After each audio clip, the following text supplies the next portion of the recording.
Coming up, it's the millennial nightmare, having to explain technology to an old person.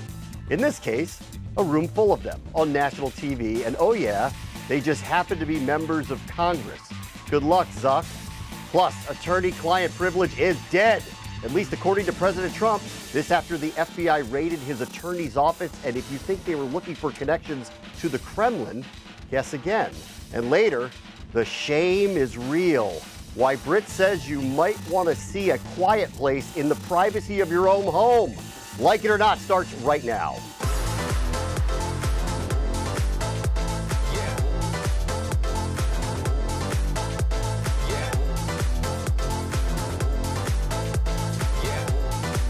Hey there, welcome in with Britt McHenry, Guy Lambert. I'm Bram Weinstein. Boy, this Facebook thing is just amazing. Does Congress even know what iPads are? Probably not. No, clearly not. I barely know what it is. Generation gap. Let's talk about what's trending right now. And first up, if you go to Senator Ted Cruz's Facebook page, you will see a video shared of the time that he grilled Mark Zuckerberg over what he thinks is obvious political bias at Facebook. He shared his political view unimpeded on Facebook, which typically on planet Earth means he just openly proved his position wrong. But whatever. Zuckerberg was on Capitol Hill to take Facebook's version of a social flogging for all kinds of real and perceived issues with people sharing everything without any real oversight or regulation. Many of the questions he was asked didn't have the wiggle room for a thumbs up or a thumbs down answer. Kind of, I'm not sure. So, like it or not, Facebook is really impossible to explain to old people. I do not like it. It was embarrassing. These are our most respected senior politicians voted into office, and Orrin Hatch is asking, how do you make money? What's the business model of Facebook? I don't know. 1 billion people use it. Right. You figure it out. 21st century advertisements? Yeah. I don't know. Maybe that. So it was really out of touch to me, and more so, forget if you're a Democrat or you're a Republican.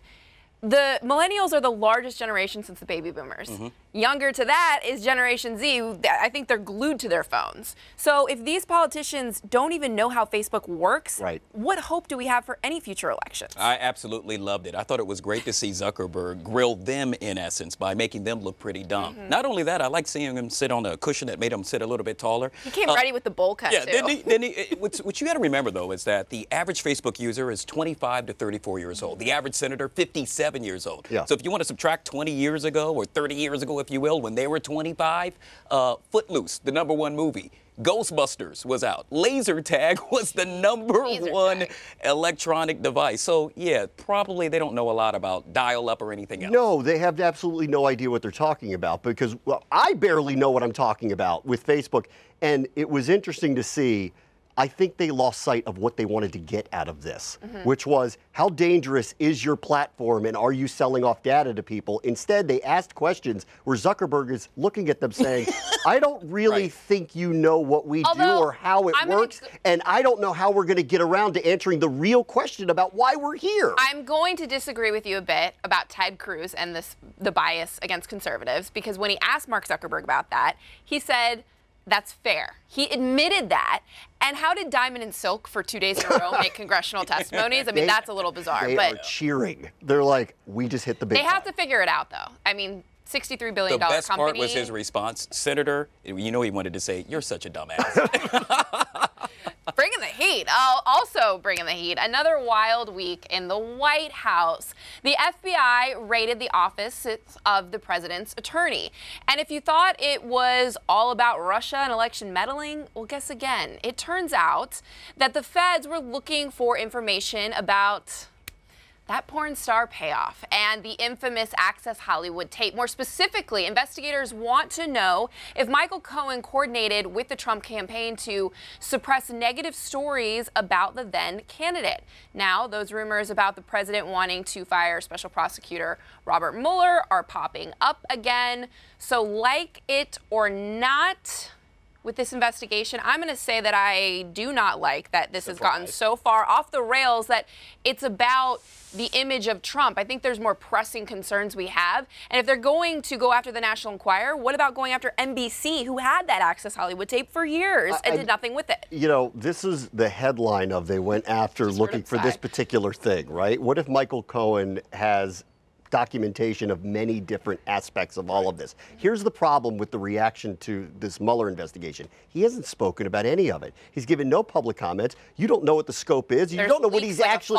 There's leaks, but it's from sources and it's not directly from him. And we don't know exactly what the scope of this is until he addresses that. So we overreact to every single thing that comes out about it. The only people to blame for all of this, President Trump and Michael Cohen. Of course, Michael Cohen paraded himself around town saying, hey, I'm the president's fixer. With regard to what they took documents, they took his computer. This goes both ways. So if they find something that Michael Cohen did illegal and there was communication with now President Trump about that, that's conspiracy. I've always said from day one, if it came from the campaign finances, then that's obviously an issue, right? Yeah. Republican or Democrat, that shouldn't be happening. But I don't like the optics. Yes, there are plenty of FBI agents across the country, but they still haven't solved really what happened in Las Vegas with that shooting.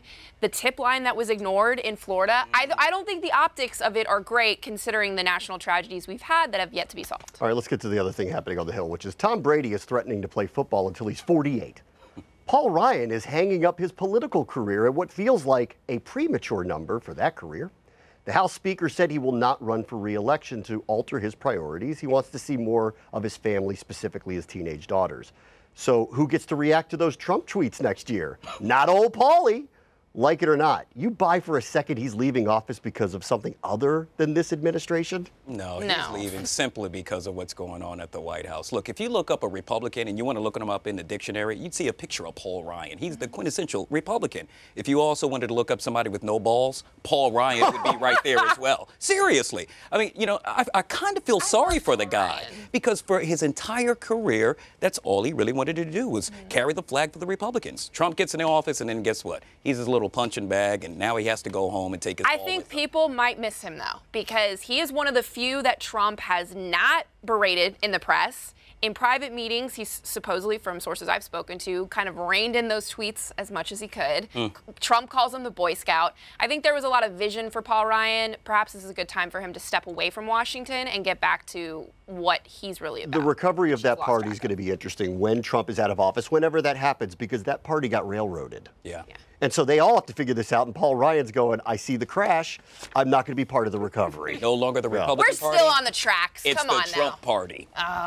It seems like high schoolers are more politically active than ever, so should they be able to pick the next president? The nation's capital could make that happen. Rick doesn't like it. We'll see if you do, and we'll be right back.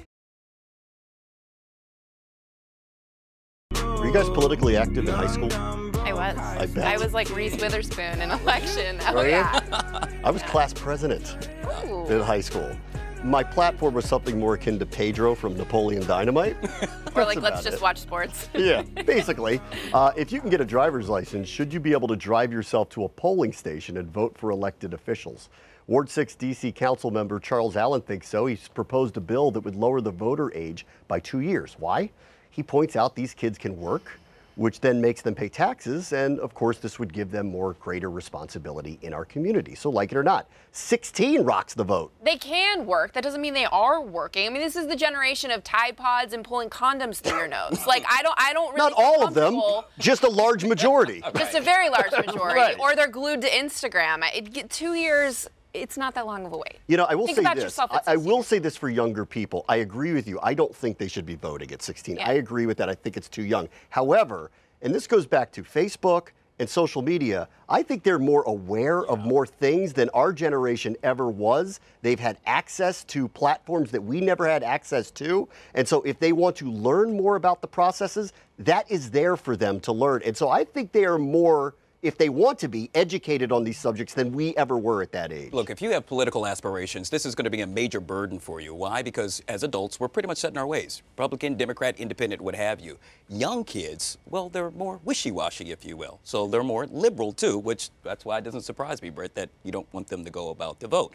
They're more likely to stand on a stance versus an actual party. I like it. I think it's a good thing. It's going to make I don't a know lot how of folks step informed up there their are. game. There was a study that just came out that 61% of millennials don't know what Auschwitz was. So really, like, are we going to have even 16-year-olds now determining the fate of our future? And most of them are probably going to vote Democrat. That's why they want to push it through. That's what I just said. Because they don't have to pay taxes. I always go back to the taxes. I'm sorry. Let's get to one of the other big political moments Graham's like, here. moving on. Yeah, moving on. From player anthems to girl power, Drake's latest song could be the song of the summer, but does it deserve all of that praise? Plus, why Brit says the shame is real at screenings of A Quiet Place. Like it or not, we're back after this.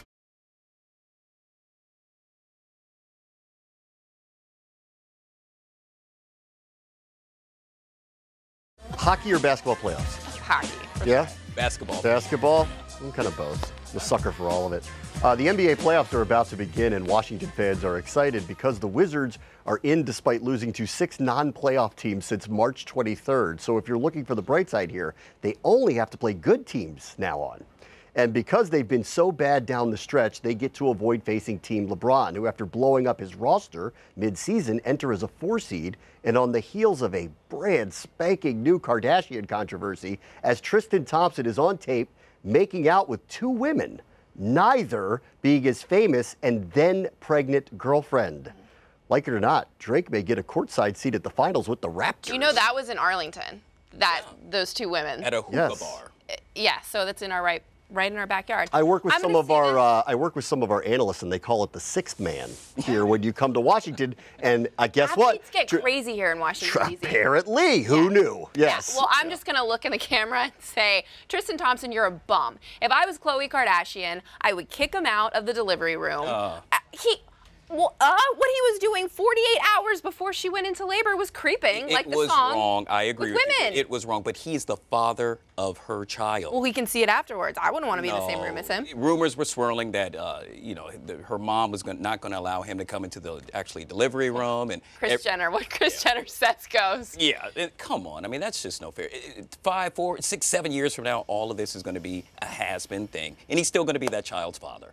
Bram, he needs to be you're the tiebreaker. LeBron's going to get to the finals no matter what. Like, all of that doesn't matter. He doesn't care. For some reason, he can't lose. I was so addicted to this story. Admittedly, it's embarrassing. I was watching it all as it was unfolding because Kris Jenner's going to have to do some work now. This family, I don't think there were rumors she put these tapes out there. I don't think you would do that to your daughter. But somehow she's going to spin this into ratings gold for the Kardashians. Do they still have a show? They do, and they just signed a $150 million deal with Television Network. I mean, they basically own the network. I wonder if they planted the camera to get him on tape so they could use it for the show. It's sad, but that is in the back of your mind. I don't think you would do that or have that. I would hope not. Though.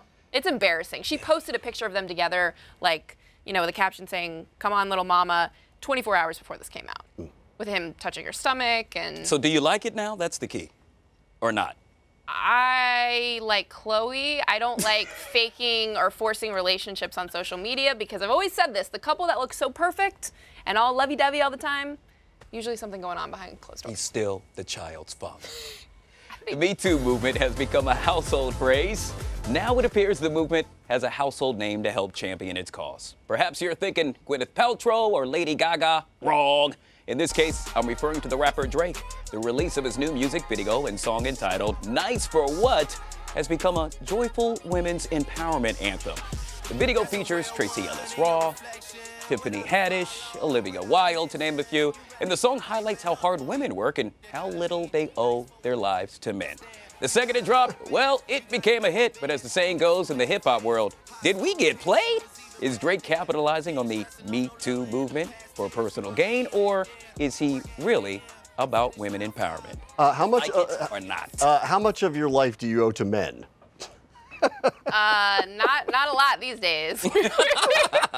Pretty single. I don't like it because I think he always wants to come off. Drake always wants to come off like he's the good guy, like he's the popular social media sharing type of guy. But he's using the women as a prop in that. That's my opinion. All right, look, this guy has had somewhat of a shaky past, okay? I mean, you could say, you could say whatever, All his girls end up in songs, so he's benefiting off women. I'll give him that. Well, at the same time, but look what he's doing now. He's giving back. We had God's Plan, positive song. This song, positive song.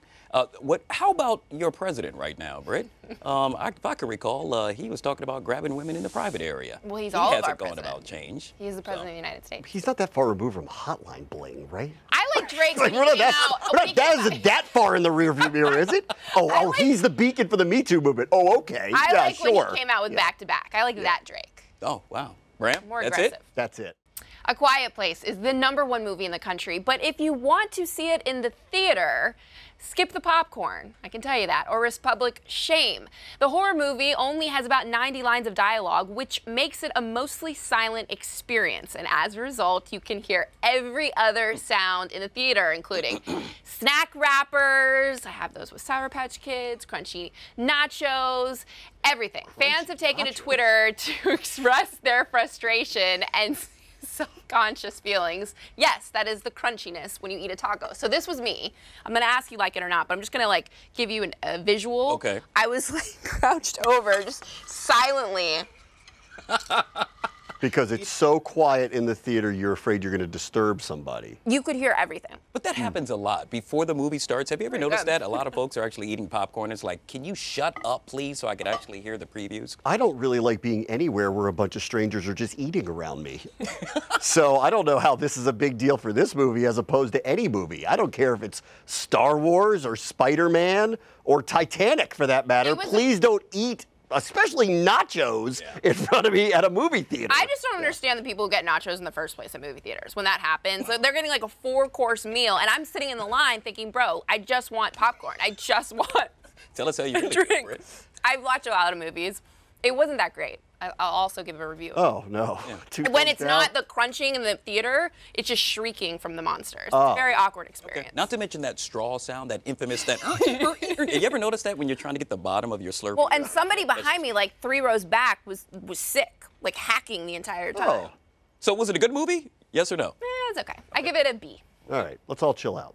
We talked about Paul Ryan earlier in the show, and John Boehner might be watching all that Paul Ryan coverage super high, arguing with his friends who he likes more, Diamond or Silk. Once a hardliner against the legalization of weed, Cheech Boehner put his old policy approach up in smoke. He's joining the advisory board of a major marijuana firm. Hey, man, like it or not. Let's just make it official that that is not his official nickname of Cheech Boehner. But I liked your read of it. Thank you. Look, it's the future. I'm a conservative. That's not. I was actually against Jeff Sessions repealing states' abilities to sell marijuana. Colorado made what, $200 million in 1 year when they started making it a business. So let Boehner do his thing. Whatever. This guy's an opportunist. Back in 2006, you got to remember, he went before the House and said, you know what? This is the worst thing ever. We're not going to pass any laws with regard to marijuana. Now look at him. He's seen the error of his ways. $6 billion brought in this year with regard to all the money that, once you sell legally, when you sell marijuana legally. By 2030, $70 billion. Yeah, I think he's going to sign up to be on the board. He wants some of that money. It's been classified the wrong way forever. The politics of it have been wrong forever. It's been classified with drugs that it should have never been classified with. It's a slippery slope. Yes, and so suddenly he is an opportunist now. He is looking at this, the ball's rolled downhill, it's going the way it's going, so he's cashing in on it, and that was never his position. Yeah. This is the biggest flip-flop of all time, but it doesn't matter. He's not going to remember it when he smokes that great weed later tonight. Can you see him at the Christmas party hanging out with Snoop? Oh, that's going to be so cool. Or smoking and then going to see A Quiet Place. Right. And eating a lot. Saying the world is apparently the way to go. If you're looking for admiration, coming up next, who topped the latest poll of the most admired people in 2018?